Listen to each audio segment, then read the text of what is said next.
मेरे साथ जानी मानी सोशल एक्टिविस्ट और इस्लाम की जानकार मान सकते हैं, सुप्रीम कोर्ट की वकील हैं सुबूही खान, उनका अभी स्वागत है।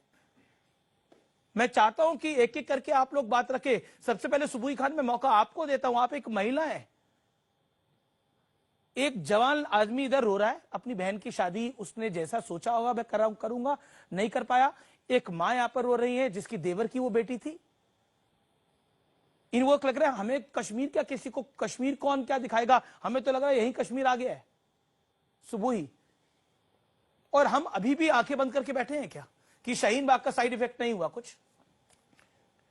अमीश सच बोलूंगी थोड़ा कड़वा लगेगा, प्लीज रोकिएगा मत। 2 लाइन से अपनी बात शुरू करना चाहती हूं। उठ के मस्जिदों से नमाजी चले गए, दहशतगर्दों के हाथ में इस्लाम रह गया। ये बिल्कुल आज की हमारी सच्चाई है। मुझे पता है मौलाना साहब को बुरा लगेगा कि आप इसमें इस्लाम को बीच में क्यों ला रही हैं। एक बात बताइए, ये शुरू ही कहां से हुआ? नागरिकता कानून में आप मुसलमानों को नागरिकता क्यों नहीं दे रहे हैं?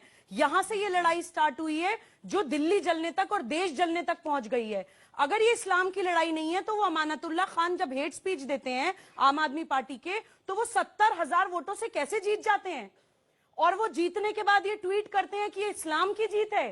अगर इस्लाम का कोई लेना देना नहीं है तो नागरिकता कानून के विरोध में हिंदुत्व विरोधी नारे लग रहे थे, नारे तदबीर के नारे लग रहे थे। अमीश, नागरिकता आज किसी की नहीं गई, किसी की नागरिकता नहीं गई, लेकिन जाने बहुत लोगों की चली गई।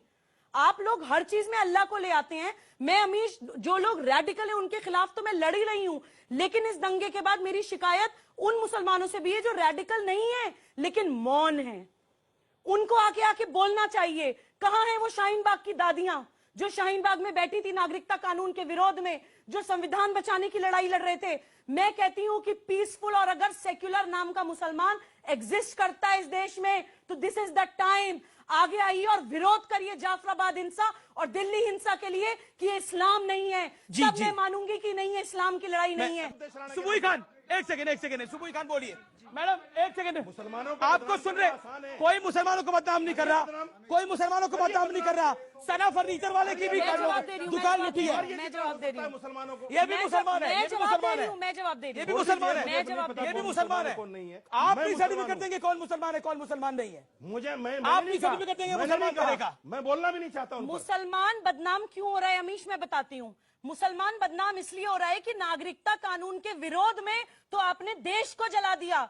शर्जिल इमाम के विरोध पे आप सड़कों पे नहीं आए, वारिस पठान के विरोध पे आप सड़कों पे नहीं आए, ताहिर हुसैन के विरोध पे आप सड़कों पे नहीं आए, अमानतुल्ला खान जिसने हेट स्पीच दी उसको आप 70,000 वोट देके जिताते हैं, आप सड़कों पे नहीं आए। इसीलिए मुसलमान बदनाम हो रहा है, अपने मौन की वजह से बदनाम हो रहा है। रशीदी साहब, इसको शोर मचा रहे हैं कि उपदेश ये लोग बार बार कुछ नाम ला रहे हैं, बार बार कुछ नाम ला रहे हैं और हर डिबेट में लाते हैं, तो उसको वंस एंड फॉर ऑल में क्लियर करना चाहती हूँ। हम आह भी करते हैं तो हो जाते हैं बदनाम, तुम कत्ल भी करो तो चर्चा नहीं होता। इसके मैं आपको 3-4 क्विकली एग्जांपल्स दे देती हूँ। आप आतंकवादियों को ग्लोरीफाई करें, आप आतंकवादियों को ग्लोरीफाई करें तो कुछ ना हो। देखिए फिर बीच में बोले Amish, 3-4 examples I want to give. चुप कराएंगे तो मैं बोलूंगी, चुप कराएंगे। मैं 4 एग्जांपल देना चाहती हूँ, बस सिर्फ 4 एग्जांपल, मत बुलवाइएगा मुझे पूरी डिबेट में। आप आतंकवादी को ग्लोरीफाई करें तो कोई बात नहीं, हम देश के गद्दारों को कुछ कह दें तो बहुत बड़ा गुनाह हो गया। 3.5 लाख कश्मीरी पंडितों को आप मास रेप, मर्डर, स्लॉटर करें तो कोई बात नहीं। और अगर आपको अपने निकाले जाने का वहम भी हो गया, डर, एक भूत जो कि रियल भी नहीं है, तो आप देश को जला देंगे। लाखों मस्जिदें, मदरसे इस देश में बनी, पूरे सम्मान के साथ खड़ी हैं तो कोई बात नहीं। एक राम मंदिर बनाने हम खड़े हो गए तो आपसे बर्दाश्त नहीं हुआ। आतंकवाद से लाखों लोग मरे इस देश में, हर धर्म के। आपने हमेशा बोला terror has no religion, stereotype मत करिए, ठप्पा मत लगाइए। और 135 करोड़ पॉपुलेशन में अगर 4 मुसलमान बच्चों का मर्डर भी हो गया तो आपने फौरन टैग लगा दिया, देश को लिंचिस्तान बोल दिया। तो ये दोगलापन कहां से लाते हैं आप लोग? इसका जवाब दीजिए मुझे। एक सवाल आपसे पूछूंगी इफ्रा, जस्ट वन क्वेश्चन। आप कह रहे हैं शाहीन बाग कैसे रिस्पॉन्सिबल है? शाहीन बाग ऐसे रिस्पॉन्सिबल है कि मैं बार बार बोल रही हूं कि जब अल्लाह का नाम लेके, इस्लाम का नाम लेके, कुरान का नाम लेके आपके देश में आग लग रही है और आप सच्ची भारतीय मुसलमान हैं तो आप सड़कों पे क्यों नहीं है? जवाब सुबुई खान, फिर भी देखिए उन्होंने वोट बैंक की सुप्रीम वजह कोर्ट से की कराया। वकील है, अपनी बात चले जाती है। इस पैनल में 2 सुप्रीम कोर्ट के वकील हैं। अमीश, अपने घर का कचरा खुद ही साफ करना पड़ता है। मैं जो अभी 4 लाइनें बोलने जा रही हूँ वो हिंदू और मुस्लिम दोनों पे ही अप्लाई करती हैं। सुबुई खान, बोलिए, बोलिए। क्योंकि जैसे अराष्ट्रीय और देशद्रोही विचारधारा वाले भारतीयों की वजह से भारत बदनाम होता है, ऐसे ही इस्लाम के ढोंगी आशिकों की वजह से इस्लाम बदनाम होता है।